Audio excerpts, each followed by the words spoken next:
The secret CIA technology experiments that changed how we understand the human mind. Cold War files. Something unusual was happening inside the United States during the Cold War, at a time when the world was focused on nuclear weapons, space exploration, and political tension between superpowers. Another race was quietly unfolding in complete secrecy. It wasn't happening on battlefields. It wasn't happening in public. It was happening behind locked doors, inside classified facilities, research labs, and intelligence offices that very few people even knew existed. And the goal of this hidden race was not to build stronger weapons, but to understand something far more complex: the human mind.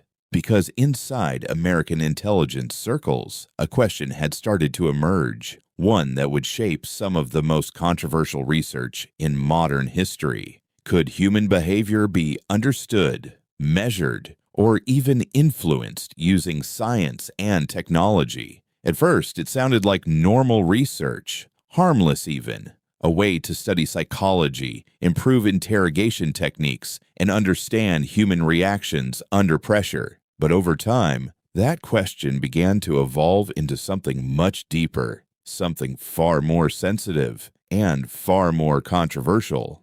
During the early 1950s, Cold War tensions were rising rapidly. The United States and the Soviet Union were locked in a silent competition for global influence, not just military power, but intelligence superiority. Every advantage mattered, and that's where psychological research became a major focus. Inside classified programs, scientists and researchers were brought in to study human behavior under controlled conditions. Officially, this work was described as behavioral science and psychological analysis. But in reality, the scope of these studies was far broader than most people realized. Advanced observation techniques were developed to track human responses under stress. Controlled environments were created to isolate variables in behavior, and experimental methods were tested to understand how the mind reacts when normal conditions are disrupted. Isolation, sensory limitation, sleep disruption, repetitive stimulation. Each method aimed at one thing: understanding how the brain responds when pushed beyond normal limits. As technology advanced, so did the ambition of these experiments. By the mid-Cold War period, intelligence research was no longer just observational. It began exploring interaction between technology and cognition. Devices were developed to measure brain activity more precisely. Environmental systems were used to control external stimuli like sound, light, and timing. Even subtle changes in surroundings were studied to see how they influenced attention and memory. The idea was not science fiction. It was science under pressure, trying to map the human mind like a system that reacts, a system that adapts, a system that can potentially be understood through patterns. But there was a fundamental problem with this approach, because unlike machines, humans are not predictable systems.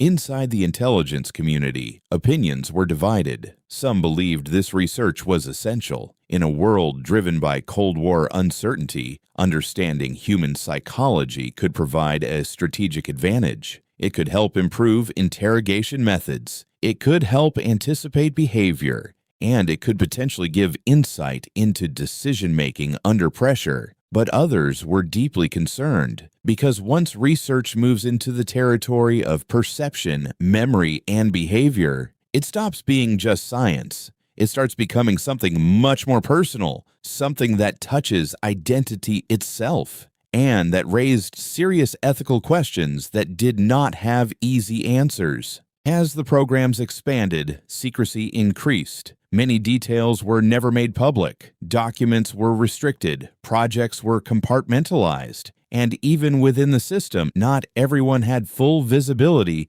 into what was happening across different departments. What started as behavioral research slowly became a network of overlapping studies, each one exploring a different aspect of human cognition: attention, perception, memory, stress response, decision-making, and how external conditions influence all of them. Over time, some of the most sensitive parts of these programs began to scale down, not because the questions disappeared, but because the concerns grew too large to ignore. There were increasing discussions about ethics, consent, and the limits of scientific experimentation. Because when you are working with the human mind, the consequences are not always visible immediately. They can last long after the experiment ends.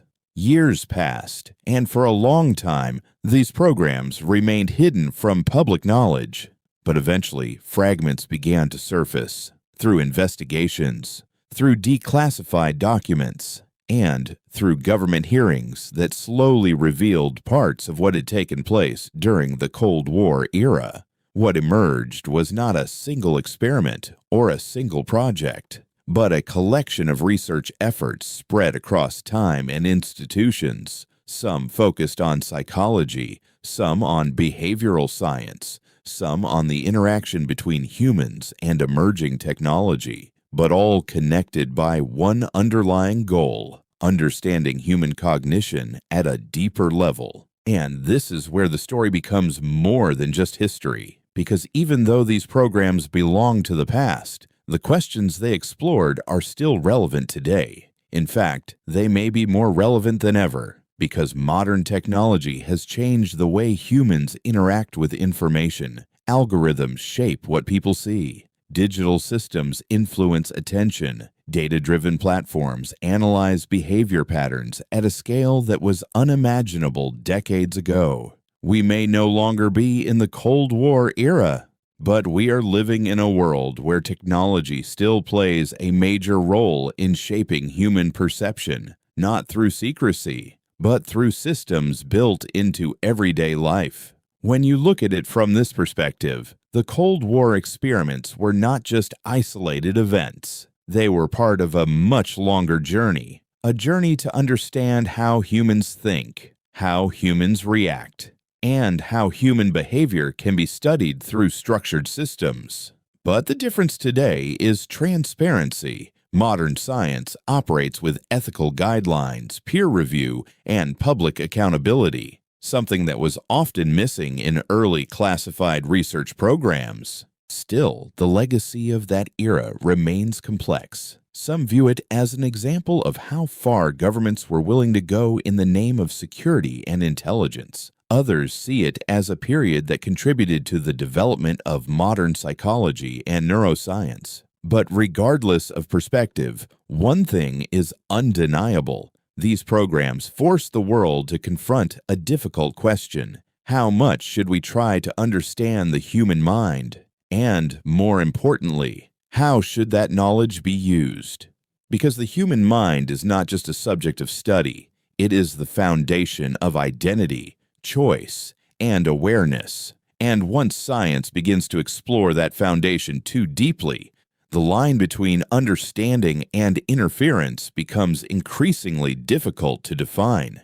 Today, most of what happened during those Cold War years remains partially classified, partially revealed, and still debated among historians and researchers. But the impact of that era continues to influence modern thinking about psychology, intelligence, and technology. And maybe the most important lesson is this: knowledge itself is not dangerous, but how it is used determines everything. If you found this story interesting, just remember, this is only one small piece of a much larger hidden world, because throughout history, some of the most important events were never shown to the public in real time. They happened quietly, behind government walls, inside classified rooms, buried under documents marked confidential for decades. And by the time ordinary people finally learned about them, the world had already changed. The Cold War was filled with secrets like this, not just military secrets, but psychological ones, projects designed to understand fear, stress, human behavior, decision-making under pressure. And while many of those programs officially ended years ago, the questions they raised never truly disappeared, because even today, technology continues evolving faster than most people realize. Artificial intelligence is becoming more advanced. Behavioral algorithms track human attention every second online. Massive systems analyze patterns, reactions, and choices on a global scale. The tools may look different now, but the connection between technology and human behavior is still one of the most powerful areas of research in the modern world. And maybe that's why stories like this continue to fascinate people, not because they belong to the past, but because they still feel connected to the present. Because when you really think about it, the biggest mystery was never the technology itself. It was always the human mind, how people think, how fear changes behavior, how information shapes perception, and how far governments, scientists, and intelligence agencies were willing to go in order to understand those things during one of the most tense periods in modern history. Some believe these experiments were necessary during the Cold War.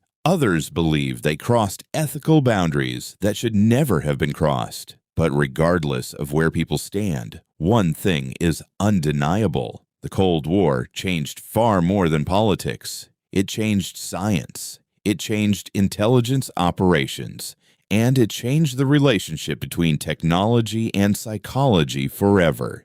Even now, historians continue studying newly released documents, trying to understand how deep some of these programs actually went. And the truth is, we may never know the full story, because history is not always complete. Sometimes records disappear, sometimes information stays classified, and sometimes the most important details remain hidden between the lines. But maybe that uncertainty is exactly what keeps these stories alive. The idea that somewhere inside forgotten archives and locked government files, there are still secrets waiting to be uncovered. And perhaps that is the most unsettling part of all. Not what we already know, but what we still don't. Because history is not only about the past. Sometimes it's about understanding the systems, decisions, and experiments that continue shaping the world around us today. And in stories like this, the deeper you look, the more complicated everything becomes. So the next time you hear about hidden government projects, classified technology, or secret intelligence operations, remember this: the world we see publicly is only part of the story. There is always another side hidden beneath the surface, and sometimes those hidden stories become the ones history remembers the most.